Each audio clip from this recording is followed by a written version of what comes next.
Hello everyone, welcome to my channel. तो बिना किसी देरी के शुरू करते इस ड्रामा का हिंदी एक्सप्लेनेशन का एपिसोड 3। एपिसोड की स्टार्टिंग में हम देखते हैं कि तांगसू को मिंग मिंग पहचान नहीं पाती है और वॉशरूम के अंदर चली जाती है। और फिर तांगसू को दिखाते हैं जो कि हुआंग के पास जाना चाहती थी, लेकिन सिक्योरिटी गार्ड उसको जाने ही नहीं दे रहे थे। और फिर तभी मैंग मैंग उसके पास आ जाती है और उसकी हेल्प करती है अंदर ले जाने में। और फिर पूछने लग जाती है कि तुम हमारी बॉस की मेड हो ना, जिस पे तांगसू ने हाँ का जवाब दिया। और फिर जैसे ही हुआंग को देखती है तो तुरंत उसके पास चली जाती है, जिससे हुआंग बातें करने लग जाता है। फिर जैसे ही मैंग मैंग उसके पास आती है तो हुआंग उसको पहचान ही नहीं पाता है अपनी फेस ब्लाइंडनेस बीमारी की वजह से।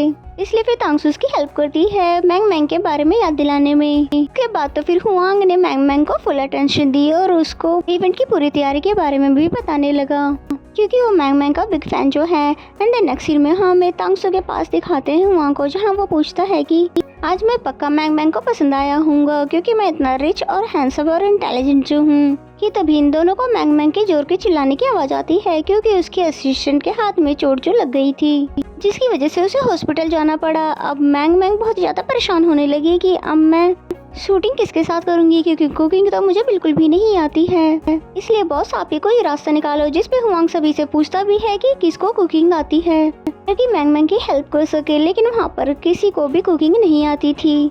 और फिर मैंग मैंग तांगसू से पूछती है क्या तुम्हें कुकिंग आती है, जिस पे हुआंग बोलता है अरे मैं तो बिल्कुल भूल ही गया था कि तांगसू कुकिंग में बहुत ही ज्यादा बेस्ट है। इसलिए फिर मैंग मैंग तांगसू से रिक्वेस्ट करने लगती है कि प्लीज मेरे साथ शूटिंग पे चलो, लेकिन तांगसू बार बार उसे इनकार कर रही थी, क्योंकि उसको बिल्कुल भी कैमरे के सामने नहीं आना है, इस डर से कि कहीं किसी को पता न चल जाए कि वो कितनी मोटी और कितनी अगली हो चुकी है। इसलिए हुआंग फिर तांगसू को साइड में ले जाकर बोलता है कि अगर तुम आज मैंग मैंग यानी कि मेरी क्रश की मदद करती हो तो मैं तुम्हें डबल बोनस दूंगा। इस बात के लिए फिर तांगसू भी मान जाती है, लेकिन एक शर्त रखती है कि वो अपना फेस किसी को भी नहीं दिखाएगी। एंड द नेक्स्ट सीन में हमें शो को दिखाया जाता है, जहाँ पर शूटिंग स्टार्ट हो जाती है। और वहाँ पे तांगसू को बहुत ज्यादा प्रॉब्लम फेस करनी पड़ रही थी विद मास्क कुकिंग करने में, लेकिन वो तभी हार नहीं मानती। और फिर जैसे ही मैंग मैंग ने तांगसू की बनाई हुई डिश को टेस्ट किया कि तभी उसे यहाँ पर कुछ होने लग जाता है, यानी कि उसकी एलर्जी स्टार्ट हो जाती है। और तांगसू मैंग मैंग को संभाल नहीं पा रही थी, इसलिए मास्क उतार कर फेंक देती है। और तभी मैंग मैंग बोलती है कि तुमने जरूर डिश में कुछ न कुछ तो मिलाया है, जिससे कि मेरी हालत खराब हो जाए। तो ये सुनकर सभी लोग हैरान हो जाते हैं। और फिर मैंग मैंग भी होश हो जाती है, जिसे तांगसू अभी उठाने की कोशिश कर रही थी, क्योंकि मैंग मैंग तांगसू की दोस्त जो है। कि तभी वहाँ पे हुआंग आ जाता है और तांगसू को उसे दूर करते हुए और मैंग मैंग को उठाकर वहाँ से ले जाता है। एंड द नेक्स्ट सीन में जैसे ही मैंग मैंग को होश आता है तो उसकी सेक्रेटरी बताती है कि मैंग मैंग को पीनट से एलर्जी है, और कि ये बात आपकी स्टाफ को नहीं पता था, या फिर आपकी मेड ने ये सब जानबूझकर किया है। जिस बात पर तो हुआंग कुछ भी नहीं कह पाता, बस ये कहता है कि इस बात का मैं पता जरूर लगा कर रहूंगा। फिर जैसे ही थक कर घर पर आता है तो तांगसू उसे जल्दी से खाना देती है, जिससे कि वो रिलैक्स फील कर सके। लेकिन हुआंग तो उसे शकी नजर से पूछता है कि क्या सच में तुमने ही मैंग मैंग की डिश में कुछ मिलाया था, क्योंकि अब वो तुम्हारे क्रश यानजी की गर्लफ्रेंड जो है। जिस पे तांगसू बोलती है कि नहीं बॉस, मैंने ऐसा कुछ भी नहीं किया, बल्कि मैं तो खुद भी मैंग मैंग की फैन हूँ। लेकिन हुआंग उस पे कोई भी जवाब नहीं देता। नेक्स्ट सीन में हमें तांगसू को दिखाते हैं, जो कि अपने रूम में आने के बाद बहुत ही ज्यादा रोने लगती है, क्योंकि उसे बिल्कुल भी यकीन नहीं हो रहा था कि हुआंग उस पे शक कर रहा है। एंड नेक्स्ट सीन में हमें हुआंग को दिखाते हैं, जो कि मैंग मैंग के मेकअप रूम में आया था इन्वेस्टिगेशन करने के लिए, जहाँ पर हर वो जगह को देख रहा था जहाँ पे कोई सबूत मिल सके। और फिर तभी उसे डस्टबिन के अंदर से एक चॉकलेट मिलता है, जो कि एक पीनट चॉकलेट थी। और फिर सीसीटीवी कैमरा चेक करने के बाद उसे पता चल जाता है कि इस चॉकलेट को मैंग मैंग के असिस्टेंट ने ही बाय किया था। इसलिए फिर हुआंग को सारी बातें समझ आ जाती है। And the next scene next morning का सीन दिखाया जाता है, जहाँ पर तांगसू जैसे ही उठती है तब उसे डोर के बाहर यानजी के नाम का एक लेटर मिलता है, जिसमें लिखा हुआ था कि मैं पार्क में तुम्हारा वेट कर रहा हूँ। अब अपने क्रश यानजी के बारे में पढ़कर वो कैसे रुक पाती, इसलिए फौरन तैयार होकर वो पार्क में आ जाती है। लेकिन यहाँ पर यानजी नहीं बल्कि मैंग मैंग आती है, जिसे देखकर तांगसू जाने लग जाती है, क्योंकि उसे मैंग मैंग से कोई भी बात नहीं करनी। कि तभी मैंग मैंग बोलती है कि तुम कब तक भागोगी और अब एक्टिंग करना बंद करो, क्योंकि मैं तुम्हें तो बहुत पहले ही पहचान चुकी थी। तो ये सुनकर बेचारी तांगसू तो बहुत ज्यादा हैरान हो जाती है। नेक्स्ट सीन में हमें हुआंग को दिखाते हैं, जिसे यांगजी का लेटर मिल जाता है। तो सोचता है क्या तांगसू छुपकर यांगजी से मिलने के लिए पार्क में गई है। एंड नेक्स्ट सीन हमें तांगसू को दिखाते हैं, जहाँ पर वो मैंग मैंग से पूछती है कि अगर तुम्हें सच पता चल ही गया था तो तुमने इसके बारे में सभी को क्यों नहीं बताया कि मैं ही रियल तांगसू हूँ। जिस पे तो मैंग मैंग कुछ नहीं बोलती। और फिर सीन फ्लैशबैक में जाता है, जहाँ पर इवेंट वाले दिन में तांगसू को पहली नजर में देखकर ही मैंग मैंग ने पहचान लिया था और मैंग मैंग को अपनी असिस्टेंट की हेल्प से ये बात बहुत पहले ही पता चल चुकी थी कि यानजी जिस लड़की से मिलना चाहता है वो कोई और नहीं बल्कि तांगसू ही है, जो कि अब बहुत ज्यादा फैटी हो चुकी है। इसीलिए फिर अब प्रेजेंट में मैंग मैंग कहती है कि मैं तो बस एक्टिंग कर रही थी तुम्हें ना पहचानने की, ताकि मैं बहुत ही आसानी से तुम्हें शो वाले इंसिडेंट में फंसा सकूं। और उसकी ये बातें सुनकर तांगसू बहुत ज्यादा हैरान हो जाती है कि क्या वो पीनट वाला इंसिडेंट फेक था। इसलिए फिर पूछती है कि तुम भला मेरे साथ ऐसा क्यों कर रही हो, जब भी हम दोनों तो बहुत ही अच्छे दोस्त हुआ करते थे। जिस पे मैंग मैंग जवाब देती है कि भाड़ में गई फ्रेंडशिप, और मैंने तो तुम्हें कभी भी अपना दोस्त नहीं माना, मैंने तो हमेशा तुम्हें अपना दुश्मन ही समझा है ताकि मैं तुम्हारी पोजीशन खींच सकूं। इसलिए ही तो मैंने तुम्हें उस दिन डायरेक्टर के घर भेजा था। एंड देन सीन फ्लैशबैक में दिखाया जाता है जहाँ पर उस रात डायरेक्टर के घर जबरदस्ती मैंग मैंग ने ही उसे भेजा था, ये बोलकर कि मैं देखो बहुत ज्यादा बीमार हूँ, तो क्या तुम मेरी जगह डायरेक्टर के घर से वो फाइल लाकर दे सकती हो। और फिर तांगसू के वहाँ से जाते ही मैंग मैंग ने रिपोर्टर्स को बुलवा कर तांगसू को फंसवा दिया था। और इस बात को प्रेजेंट में जानकर तांगसू इतनी ज्यादा हैरान हो जाती है कि डायरेक्ट ही वो मैंग मैंग के थप्पड़ मार देती है। लेकिन मैंग मैंग तो बिल्कुल भी बाज नहीं आती है और फिर बताती है कि मैं तो स्टार्टिंग से ही तुम्हारी बर्बादी का प्रे कर रही थी, क्योंकि तुम्हारी वजह से मुझे वो पॉपुलैरिटी नहीं मिल पा रही थी जिसकी मैं हकदार हूँ। लेकिन तुम तो मुझसे भी ज्यादा तेज हो, तुमने तो हमारी कंपनी के डायरेक्टर को ही फंसा लिया ताकि उसकी हेल्प से तुम इंडस्ट्रीज में वापस आ सको। लेकिन ये तुम्हारा सपना मैं कभी भी पूरा नहीं होने दूंगी। और यहाँ पर कुछ ही देर में रिपोर्टर्स आने वाले हैं जिनके सामने मैं पूरी दुनिया को तुम्हारी सच्चाई बताने वाली हूँ। तुम अब कितनी ज्यादा बदसूरत और अगली हो चुकी हो। और हाँ, हुआंग भी तुम्हें बचा नहीं पाएगा क्योंकि वो तो मेरा फैन है, इसलिए वो मेरी ही बात सुनेगा। कि तभी वहाँ पर हुआंग भी आ जाता है और दूर से इन दोनों को देख लेता है। और फिर हुआंग जैसे ही उनके पास आता है तो मैंग मैंग एक्टिंग करने शुरू कर देती है कि इसी ने मुझे पहले मारा था। तभी हुआंग माफी मांगने के लिए बोलने लग जाता है, जिस पे तांगसू बोलती है कि पर मैं भला माफी क्यों मांगू। तभी मैंग मैंग बोलती है, क्या तुमने सुना नहीं कि प्रेसिडेंट चाहते हैं कि तुम मुझसे माफी मांगो। और फिर तभी हुआंग बोलता है कि मैं तांगसू से नहीं बल्कि तुमसे ही उससे माफी मांगने के लिए बोल रहा हूँ, क्योंकि मुझे पता चल चुका है कि तुम कितनी ज्यादा फेक हो, इतनी ज्यादा कि तुमने ही अपनी डिश में पीनट मिलवाई थी और सारा इल्जाम मेरी पेट पे लगा दिया ताकि तुम्हें पब्लिक से सिंपैथी मिल सके। और फिर तभी मैंग मैंग को चीप कहकर तांगसू को अपने साथ ले जाने लगा। और फिर मैंग मैंग चिल्लाने भी लग जाती है कि भला तुम मुझे छोड़कर इस फैटी को कैसे चूज कर सकते हो, जबकि तुमको तो मुझ पर क्रश है।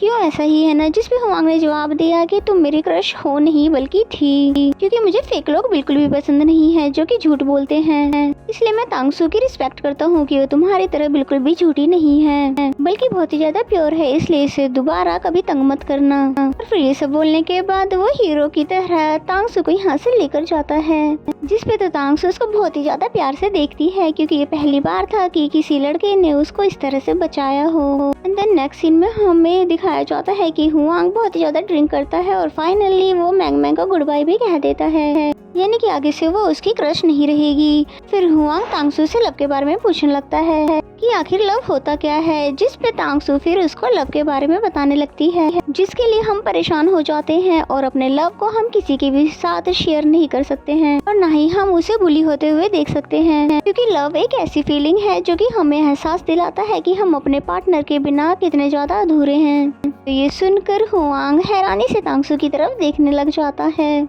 और यहाँ फाइनली हुआंग समझ जाता है कि ये सब तो वो तांगसू के साथ फील करता है और स्टार्टिंग से ही मैंग मैंग नहीं बल्कि उसकी फीलिंग तांगसू के लिए ही थी। फिर हुआंग बहुत ही प्यार से तांगसू की तरफ बढ़ने लग जाता है उसे किस करने के लिए, लेकिन तभी तांगसू उससे दूर हो जाती है और फिर उसे डांस करने के लिए बोलने लगती है, क्योंकि वो समझ चुकी है कि हुआंग उसे प्रपोज करने वाला है। जबकि तांगसू के लिए सबसे ज्यादा इम्पोर्टेंट ये है कि वो उसको अपनी सच्चाई बताए। और फिर डांस के बाद जैसे ही तांगसू उसको अपनी सच्चाई बताती है, मैं सूतंग नहीं बल्कि सुपरस्टार तांगसू ही हूँ जिससे तुम नफरत करते हो, और इससे ज्यादा मैं अब इस बात को सीक्रेट नहीं रख सकती क्योंकि अब मैं भी तुम्हें बहुत ज्यादा पसंद करने लगी हूँ। लेकिन तभी पता चलता है कि हुआंग तो कुछ भी नहीं सुन पाया था बल्कि वो तो सो चुका था। ये देखकर तो वो हंसने लग जाती है क्योंकि अब वो भी इतने अच्छे से समझ चुकी है कि उसके दिल में भी सिर्फ हुआंग है। फिर थोड़ी देर बाद जैसे ही हुआंग सोकर उठता है तो तांगसू को वहाँ पर सोते हुए देखकर उसको उठाकर अपने साथ घर के अंदर ले आता है। है, लेकिन तभी गलती से इन दोनों के लिप्स टच हो जाते हैं, जिस इंसिडेंट से तो हुआंग बहुत ही ज्यादा हैरान था।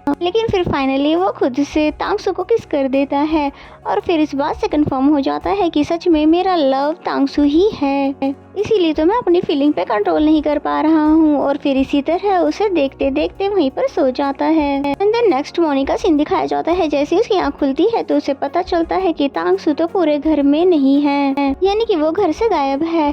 कि तभी हुआंग को एक लेटर मिलता है जिसमें तांग सू ने लिखा था कि बॉस मैं सॉरी कर रही हूँ आपको, क्योंकि बिना बताए मैं यहाँ से जा रही हूँ और मैं आपसे 3 महीने बाद मिलूंगी। तो ये सुनकर वो बहुत ज्यादा हैरान हो जाता है और फिर जाओ को भी बुलाकर वो इसके बारे में उसे भी बता देता है और फिर उसे ऑर्डर देता है कि कैसे भी कर मेरी तांग सू को ढूंढ कर लाओ, जिस पे जाओ बिल्कुल ऐसा ही करता है। और फिर नेक्स्ट डे हुआंग को फोन करके बताता है कि तांग सू मिल गई है, जो कि फिटनेस सेंटर में है, जिसका एड्रेस मैं अभी आपको मैसेज कर देता हूँ। फिर नेक्स्ट डे ही हुआंग फिटनेस सेंटर के बाहर आ जाता है और फाइनली उसे तांग सू दिख भी जाती है, जो कि पूरी मेहनत से एक्सरसाइज कर रही थी और साथ ही ये भी बोल रही थी कि मैं हार नहीं मान सकती, यानी कि मुझे उसके लिए वेट लूज करना ही होगा।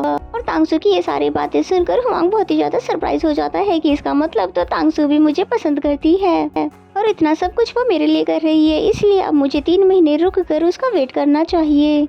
एंड देन नेक्स्ट सीन में हम देखते हैं कि हुआंग ने कसम खा ली तांग सू का वेट करने का और साथ ही वो अपने सारे काम खुद भी करने लग गया और साथ ही साथ वो कैलेंडर पर 3 महीने होने का वेट भी कर रहा था। और हम तांग सू को देखते हैं जो कि दिन रात एक कर देती है वेट लूज करने के लिए, क्योंकि उसका मोटिव अब सिर्फ हुआंग को इम्प्रेस करना ही नहीं बल्कि इंडस्ट्रीज में वापस आने का भी है, जिससे कि मैंग मैंग को मुंह तोड़ जवाब दिया जाए। और फिर इसी तरह से 3 महीने भी पूरे हो जाते हैं और आज हुआंग बहुत ही ज्यादा खुश था कि आज मेरी तांग सू वापस आने वाली है, इसलिए उसने पूरे घर को सजा दिया। लेकिन तांग सू वहाँ पर आती ही नहीं, जिस वजह से हुआंग बहुत ही ज्यादा गुस्सा होता है। एंड देन तांग सू को दिखाया जाता है जो कि लीजो के साथ मिलकर ड्रेस सेलेक्ट कर रही होती है, क्योंकि अब वो पतली हो चुकी है। एंड देन नेक्स्ट सीन हमें नेक्स्ट डे का दिखाया जाता है, जहाँ आज हुआंग की कंपनी की एनिवर्सरी पार्टी थी। और फिर जैसे ही हुआंग और जाओ कार से बाहर आते हैं तो मीडिया वाले हुआंग से मैंग मैंग के बारे में पूछने लग जाते हैं कि मैंग मैंग कहाँ पर है, क्योंकि अब मैंग मैंग गायब थी। इसलिए सभी पूछने लग जाते हैं कि आपकी मेड ने क्या डिश में सचमुच कुछ मिलाया था और क्या सच में आपकी मेड मैंग मैंग की दुश्मन है। लेकिन हुआंग उसकी बातों का कोई भी जवाब नहीं देता बल्कि चुपचाप अंदर चला जाता है। एंड देन हम पार्टी का सीन देखते हैं जहाँ पर सभी लोग बहुत ही ज्यादा खुश थे और यहाँ पर फाइनली हमें तांग सू को दिखाया जाता है जो कि अब पुरानी वाली तांग सू बन चुकी है और तांग सू खाने के लिए फूड लेने लगती है कि तभी यांजी भी उसके पास आ जाता है और फिर पूछता है क्या तुम इसी कंपनी में काम करती हो और पता नहीं क्यों आपको जानी पहचानी सी लगती हो और आपका नाम क्या है। और फिर तभी तांग सू बहुत ज्यादा हैरान हो जाती है अचानक से यांजी को अपने सामने देखकर, लेकिन फिर बाद में कह देती है कि मुझे माफ करना मैं आपको नहीं जानती। और फिर तभी हुआंग भी पार्टी में आ जाता है जो कि दूर से इन दोनों को देख रहा था, इसलिए फिर वो भी इनके पास आकर खड़ा हो जाता है यांजी से बात करने के लिए, जहाँ पर तांग सू मौका देखते ही वहाँ से भाग जाती है क्योंकि उससे बिल्कुल भी इन दोनों के बीच में खड़ा नहीं हुआ जा रहा था। और फिर लीजो के पास जाकर बोलती है ना देखा, इसी वजह से मैं इस पार्टी में नहीं आना चाहती थी और तुम मुझे जबरदस्ती यहाँ पर लेकर आई हो, इसलिए अब मैं बाहर जा रही हूँ ताजी हवा खाने के लिए। और फिर जैसे ही वो बाहर आती है तो फायरवर्क्स देखकर वो उसको एंजॉय करने लगती है। और फिर थोड़ी ही देर में लकीली यहाँ पर हुआंग भी आ जाता है जो तांग सू से बातें करने लगता है, या फिर ये कहो कि तांग सू से फ्लर्ट करने लगता है। और इस वजह से तो तांग सू बहुत ही ज्यादा हैरान हो जाती है कि देखो भला किस तरह से वो मुझे कोई और लड़की समझकर फ्लर्ट कर रहा है, जबकि इसके लिए तो मैं कितनी ज्यादा मेहनत करके पहले जैसी बनी हूँ। और फिर हुआंग उसको बातों ही बातों में बताता है कि मैं आज बहुत ही ज्यादा उदास हूँ, मेरी मेड मुझे छोड़कर चली गई है जो कि अभी तक वापस नहीं आई है, तो इसलिए क्या तुम मेरी मेड बनना चाहोगी। जिस पे तांग सू ने तो फिर चिढ़ के जवाब दिया कि नहीं, और हाँ मुझे माफ करना क्योंकि आप मुझे एफर्ट ही नहीं कर पाओगे। और फिर तभी तांग सू गुस्से में वहाँ से जा ही रही थी कि तभी हुआंग उसे रोकते हुए बताने लगा कि मेरे घर में और भी ज्यादा एक्सपेंसिव वास है जिन्हें तुम तोड़ सकती हो। तो ये सुनकर तांग सू बहुत ज्यादा हैरान हो जाती है क्योंकि हुआंग बिना उसका फेस देखे हुए तांग सू को पहचान चुका था। और इसी सीन के साथ ये एपिसोड यहीं पे खत्म हो जाता है। तो मेरा एक्सप्लेनेशन अगर आपको अच्छा लगता है तो वीडियो को लाइक करें और चैनल पर नए हो तो प्लीज चैनल को सब्सक्राइब कर लीजिए। तो मिलते हैं नेक्स्ट एपिसोड में, तब तक के लिए बाय बाय।